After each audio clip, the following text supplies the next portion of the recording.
Shalom, selamat pagi saudara-saudara warga Po Kelapa Gading yang dikasihi Tuhan. Selamat hari Minggu Prapaskah kedua. Tema kita hari ini adalah mengenakan manusia baru. Bacanya yang diacu adalah Efesus 4 ayat 22 sampai 24. Efesus 4 ayat 22 sampai 24. Yaitu bahwa kamu berhubung dengan kehidupanmu yang dahulu harus menanggalkan manusia lama yang menemui kebinasaannya oleh nafsu yang menyesatkan, supaya kamu dibarui di dalam roh dan pikiranmu dan mengenakan manusia baru yang telah diciptakan menurut kehendak Allah di dalam kebenaran dan kekudusan yang sesungguhnya. Mengenakan manusia baru. Langkah pertama adalah menanggalkan manusia lama. Apa ciri manusia lama? Manusia lama itu kita bisa baca dalam ayat 17 dan seterusnya. Jangan hidup lagi seperti orang yang tidak mengenal Allah dengan pikirannya yang sia-sia dan pengertiannya yang gelap, jauh dari hidup yang berasal dari Allah, karena kebodohan yang ada di dalam mereka dan karena kekerasan hati mereka. Perasaan mereka telah tumpul sehingga mereka menyerahkan diri kepada hawa nafsu dan dengan serakah mengerjakan segala macam perbuatan cemar. Jadi ciri orang atau ciri manusia lama ialah satu, dasarnya adalah tidak mengenal Allah. Dan wujudnya adalah pikiran yang sia-sia. Artinya pikiran yang sia-sia. Memikirkan hal-hal yang sia-sia. Pengertiannya gelap. Bodoh. Keras hati. Keras hati, bahasa Yunani sebenarnya adalah batu. Batu hati seperti batu. Dan pikirannya tumpul. Ujung-ujungnya apa? Manusia lama itu hidup dalam hawa nafsu, melakukan perbuatan-perbuatan cemar dengan serakah. Itu yang harus ditanggalkan. Apa ciri manusia baru? Dasarnya seperti yang kita baca di dalam ayat yang ke-20. Dikatakan begini, tetapi bukan dengan demikian kamu belajar mengenal Kristus, karena kamu telah mendengar tentang Dia dan menerima pengajaran di dalam Dia menurut kebenaran yang nyata dalam Yesus. Jadi manusia baru adalah manusia yang mengenal Kristus dan belajar dari Kristus, mendengar tentang Kristus dan menerima pengajaran di dalam Dia.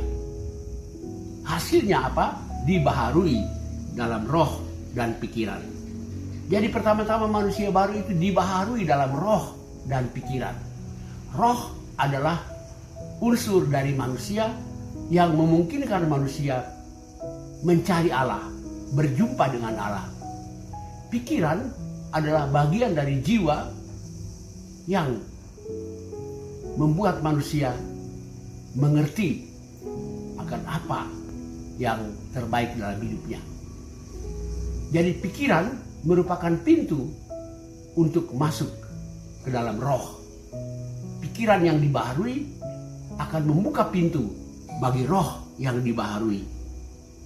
Nah, bagaimana Anda dan saya? Apakah kita sudah dibaharui dalam pikiran dan roh kita? Paulus dengan tegas mengatakan, ketika dia mengatakan kepada jemaat di Efesus, setelah dia menguraikan ciri-ciri manusia lama, lalu dia mengatakan, bukan demikian dengan kamu. Atau dengan kata lain, bukan begitu kamu. Kamu sudah bukan lagi manusia lama. Kamu telah mengenal Kristus. Kamu telah belajar dari Kristus. Bahkan kamu telah menerima pengajaran dari Kristus. Jadi, saya juga memakai pernyataan yang demikian. Kita, warga Po Kelapa Gading, bukan manusia lama. Kita adalah manusia baru. Apa ya? Atau ya? Mari kita jawab sendiri masing-masing.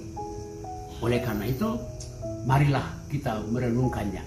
Pertanyaan terakhir adalah, apakah manusia baru itu langsung sempurna? Oh tidak.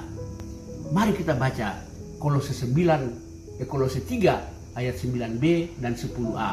Kamu telah menanggalkan manusia lama dan telah mengenakan manusia baru yang terus-menerus dibaharui. Jadi manusia baru kita tidak sempurna, tapi kita terus-menerus dibaharui. Perhatikan, Paulus memakai kata telah. Kamu telah menanggalkan manusia lama dan telah mengenakan manusia baru. Kita harus berpikir positif bahwa kita telah mengenakan manusia baru. Tinggal terus-menerus dibaharui. Dengan apakah kita dibaharui? Firman dan roh. Kalau kita bertekun dalam firman dan membiarkan Roh Kudus bekerja, maka kita dari hari ke hari makin terus dibaharui. Selamat menjadi manusia baru. Amin. Kita berdoa. Bapa di surga, kami bersyukur karena karya Kristus yang membuat kami menjadi manusia baru. Biarlah kami terus hidup dalam Kristus, menerima pengajaran dari Kristus, sehingga kami makin hari menjadi manusia baru. Roh dan pikiran kami terus-menerus dibaharui, sehingga sebagai manusia baru kami makin sesuai dengan citra yang digambarkan dalam citra Allah. Karena manusia diciptakan menurut gambar citra Allah. Tolonglah kami ya Bapa dalam segala kelemahan kami. Dalam Kristus kami berdoa. Amin.